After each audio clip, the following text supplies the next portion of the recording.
حافظ صاحب یہ جو فیصلہ ہے اور جو جس قسم کے ریمارکس اس میں سامنے آئے ہیں توہین عدالت کے کیس سے متعلق، یہ آپ کی نظر میں کتنا غیر معمولی ہے؟ اس سے پہلے بینچ سے کیس واپس لینا اٹ سیلف اس کی بھی بڑی کم مثالیں ملتی ہیں، لیکن یہ جو فیصلہ ہے اس میں ججز کمیٹیوں کے خلاف توہین عدالت کارروائی کا کہا گیا ہے۔ بسم اللہ الرحمن الرحیم۔ اب صاحب آپ کا بہت شکریہ۔ آج کا جو فیصلہ آیا ہے اس کی بنیاد بنی ہے ایک جوڈیشل آرڈر، جس کے متعلق کہا گیا ہے کہ میرا ایک جوڈیشل آرڈر تھا اس بینچ کا، اور اس کو جو آپ کی کمیٹیز تھیں جو بنی ہوئی تھیں انہوں نے اس کے اندر انٹرفیرنس کی ہے، اور وہ انٹرفیرنس جو ہے وہ لیڈ کی ہے آپ کی کنٹمپٹ پروسیڈنگز کے اندر، اور اس پروسیڈنگز کے اندر ایڈیشنل رجسٹرار کو آپ نے شو کاز کیا، اور اس کے بعد چلتے بعد جو ہے جو آپ کے سامنے ایک آرڈر آیا۔ اب سے اس کے اندر تین چیزیں بڑی بات، ایک تو یہ ہے کہ آج پاکستان کی جوڈیشری کا ایک سیڈ ڈے ہے کہ پاکستان کے اندر کیا دنیا بھر کے اندر یہ کوئی اگزامپل نہیں ملتی کہ اپنے بردر ججز جو ہیں اپنے ہی چیف جسٹس کے خلاف کنٹمپٹ پروسیڈنگ جو ہے وہ کہتے ہیں کہ انہوں نے کنٹمپٹ کی ہے،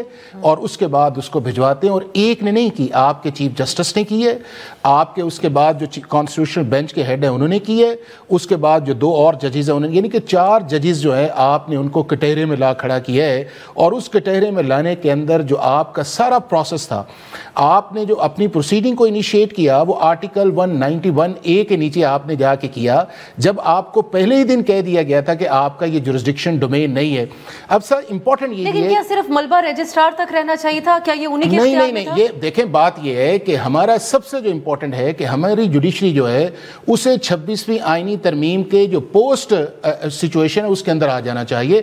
ہماری جوڈیشری ابھی بھی 21 اکتوبر 2024 سے پہلے کی ہے، وہ یہ سمجھتی ہے کہ آئین اور قانون وہ ہے جو جج فیصلہ کرے۔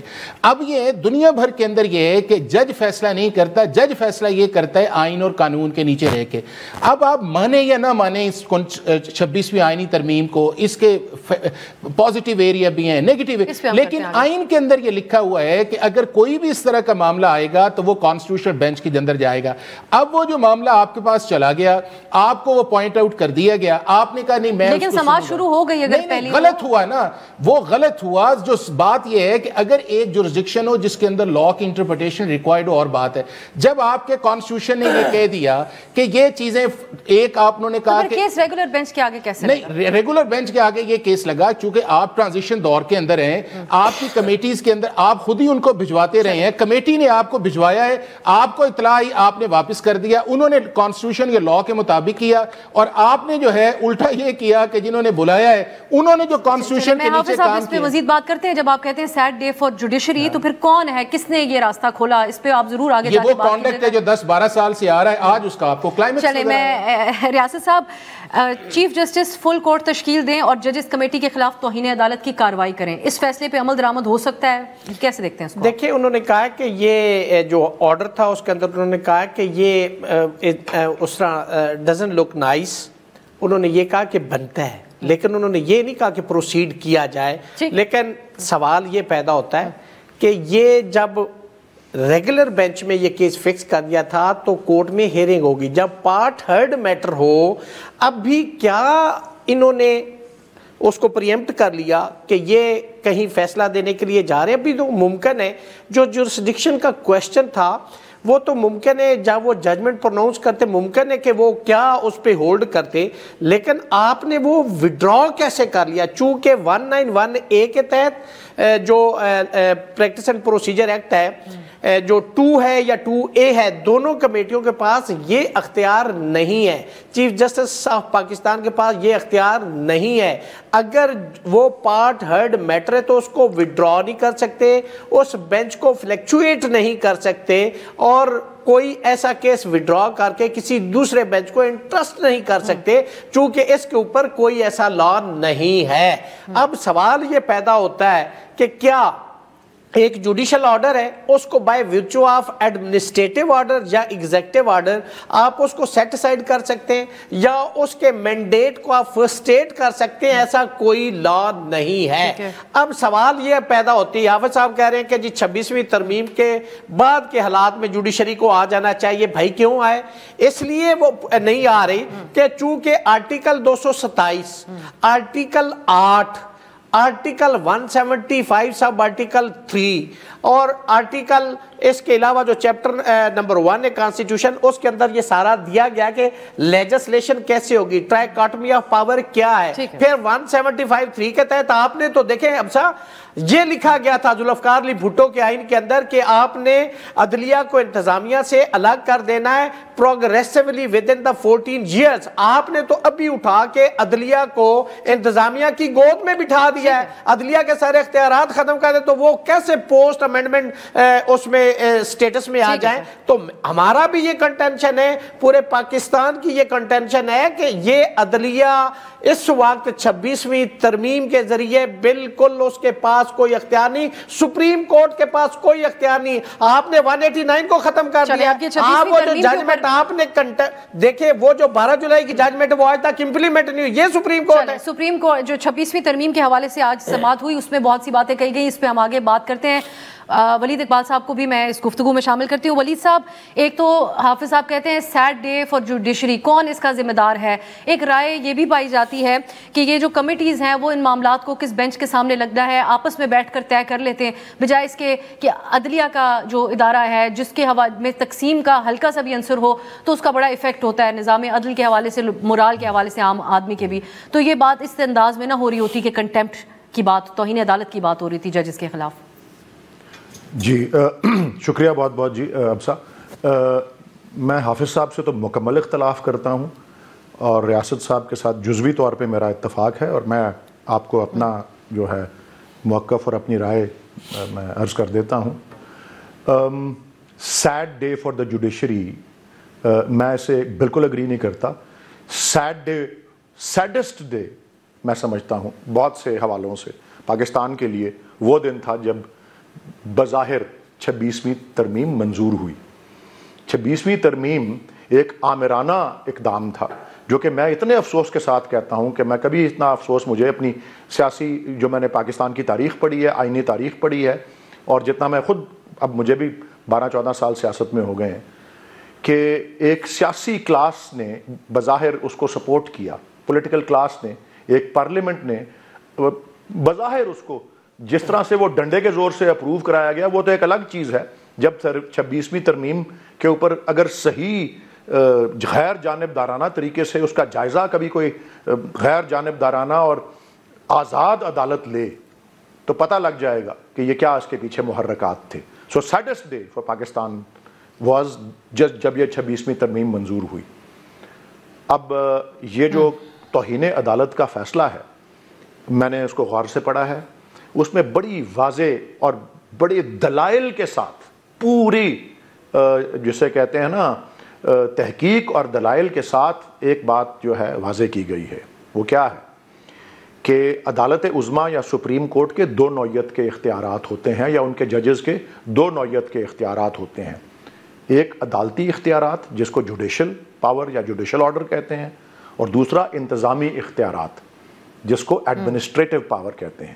اور پورے دلائل کے ساتھ بے تحاشا فیصلے پاکستان کے بھی، ہندوستان کے، بائی دا وے ہمارا دشمنی ہندوستان سے سیاسی اور بین الاقوامی سطح پر تو چلتی رہتی ہے، لیکن جہاں تک جورسپروڈنس کا تعلق ہے، نظام عدل کا تعلق ہے، ہمارا ایک ہی سسٹم رہا ہے، اور ایک دوسرے کے فیصلے اکثر وہاں پہ جو ہیں بروئے کار لائے جاتے ہیں، اور ان کی بنیاد پر نئے فیصلے بھی آتے ہیں.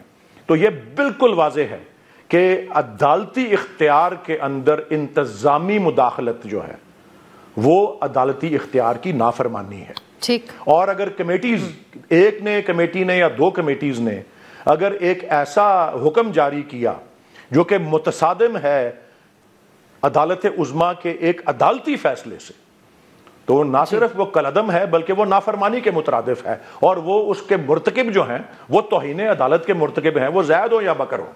میرے نزدیک یہ بالکل واضح ہے اور یہ بالکل ٹھیک، یہ صحیح فیصلہ ہے. آگے اس کے اوپر جو ہو پھر پتہ لگ جائے گا ہم کو. دیکھیں دنیا بھر میں عدالتی روایتیں اور عدالتی پریکٹسز سب کچھ ہوتا ہے.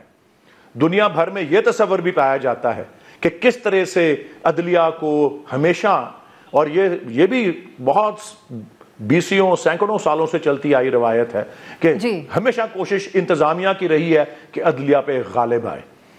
اور 26ویں ترمیم یہی تھی، لیکن وہ تو ایک الگ بات ہے. میں تو صرف اس فیصلے کے 4 کونوں کے اندر بات کر رہا ہوں کہ یہ بالکل درست فیصلہ ہے. اس کا کیا مستقبل آپ کو نظر آتا ہے 26ویں ترمیم کے حوالے سے جو سماعت ہوئی اس پہ؟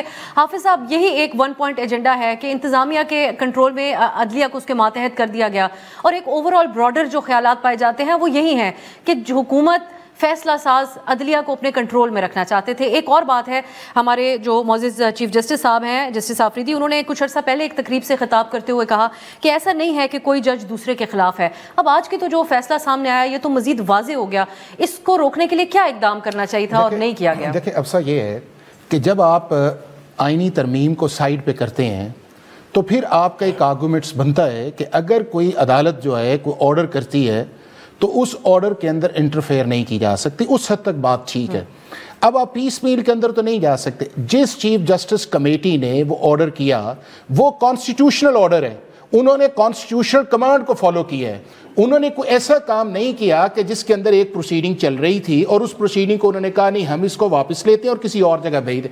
کانسٹیٹیوشنل کمانڈ یہ ہے کہ پاکستان کا کوئی ریگولر بینچ، وہ لینگویج ہے آرٹیکل کی کہ ریسٹرکٹس کرتا ہے ریگولر بینچ کو کہ وہ معاملات جو آپ کے آئینی ہیں، جو آپ کے الٹرا وائریس سے ہیں، جو آپ کی ایڈوائزری ہے یا جہاں پہ آپ کی کانسٹیٹیوشنل انٹرپریٹیشن ہے، وہ بینچ نہیں کر سکتا. اور کمیٹی کے بغیر وہ آٹومیٹکلی کانسٹیٹیوشنل بینچ کو چلے جائیں گے.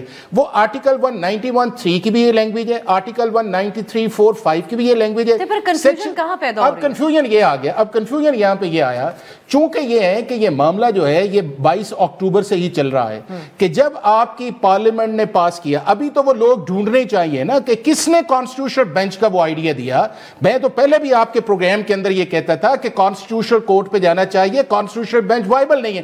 نکالے نا وہ سپیچز جو کہتے تھے کہ جی 100 کیس ہے، 47 کیس ہے، یہ چلے گا نہیں ہے. اور اس سارے پروسیس کے اندر مولانا فضل الرحمان صاحب کو بلائیں اور ان لوگوں کو بلائیں کہ جو اس نیگوسیشنز کے اندر تھے اور جنہوں نے الٹیمیٹ پریس کانفرنس کی اور اس کے بعد جا کے آپ اس کی طرف گئے. اب یہ وائبل نہیں ہے. اب اگلی جو چیز آپ نے کہی ہے وہ امپورٹنٹ یہ ہے کہ اگر یہ سارا پروسیس جو ہے ایک آپ نے اڈاپٹ کر لیا ہے، اس اڈاپٹ کرنے کے اندر آپ کو فالو کرنا پڑے گا. آپ کو اچھا لگے بینچ ہونے کی وجہ سے کورٹ آئینی نہ بننے کی وجہ سے یہ کنفیوژن نہیں. آئینی بینچ دیکھیں افسا، آپ کے آئین کے اندر 191(a) تھی، بڑا واضح ہے. پرابلم وہاں سے سٹارٹ ہوتی ہے کہ جب آپ نے پہلی امپلیمنٹیشن کی آرٹیکل 176 کے نیچے آپ نے ایک نئے چیف جسٹس کو اپوائنٹ کیا نئے پروسیس کے اندر. ایک ایسے شخص جو آپ کے پیونے جج تھے، ان کی لیجیٹیمیٹ ایکسپیکٹیشنز تھی اور وہ ایکسپیکٹیشنز آپ کو اگلے 7 دن کے اندر نظر آئی کہ جب 2 نومبر کی میٹنگ آئی انہوں نے کہا جی فل کورٹ کی میٹنگ بلائیں اور وہ چیف جسٹس کو کہا کہ آپ اب یہ ہے کہ کوئی پاکستان کے آئین کے اندر فل کورٹ کا کوئی پروویژن نہیں ہے، سپریم کورٹ رولز کے اندر کوئی پروویژن نہیں ہے. اب آپ کے آرٹیکل 191 کے نیچے فل کورٹ جو بھی ہے یا جس بینچ نے ان کو سننا ہے وہ آپ کا کانسٹیٹیوشنل بینچ ہے. اب یہ ساری چیزیں تھیں کہ آپ اپنے چیف جسٹس کو کہہ رہے تھے کہ آپ کانسٹیٹیوشنل ڈیویشن کی طرف جائیں، وہ کانسٹیٹیوشنل ڈیویشن کی طرف نہیں گئے اور آپ کو یہی اس طرح کے کیسز سے ایک وہ جو دوسرے بینچز کو جاتے رہے تھے. یکدم اگر یہ چیز آ گئی اور آپ کو بتایا گیا، اور اس 13 جنوری کا اگر آپ آرڈر دیکھیں، 13 جنوری کے آرڈر کے اندر اب کیا 10 دن کے اندر کیا پاکستان کا چیف جسٹس جو ہے اس نے کنٹیمپٹ کی ہے؟ کیا پاکستان کے 3 ججز نے کنٹیمپٹ کی ہے؟ اور آپ نے انہیں نہ آرٹیکل 10A کہتے ہیں جو ہر چیز کے اندر آپ جاتے ہیں. تو یہ چیزیں ایسی ہیں کہ وہ آپ کا ایک کانڈکٹ ہے، اس کو کبھی آپ انڈیپینڈنس آف جوڈیشری کا نام دے لیں، اس کو آپ پولیٹیکل اپوائنٹمنٹس کا پروسیس کر لیں، لیکن پرابلم کسی اور جگہ ہے. اور وہ پرابلمز پاکستان کی جوڈیشری کے اندر 10-12 سال سے ہے، وہ ہر ٹینیور کے اندر آئی ہے. آج اس کا ایک کلائمیکس آپ کو نظر آیا ہے، جس لیے میں نے کہا ہے کہ it is sad day for the supreme court. 10-12 سال سے جو موجود مسائل ہیں ان کا کس طرح آتی ہے یہ ترمیم؟ آپ اس پہ ضرور روشنی ڈالیے گا. ناظرین، ریاست علی آزاد صاحب ان پوائنٹس کے اوپر ضرور بات کریں گے. ایک شارٹ بریک کی طرف جاتے ہیں. آج عدالت میں بھی یہ بات ہوئی کہ یہ جو آئینی بینچ ہے اسی کو اب فل کورٹ سمجھا جائے تو بنے گا فل کورٹ، بیٹھے گا نہیں. ایک شارٹ بریک کے بعد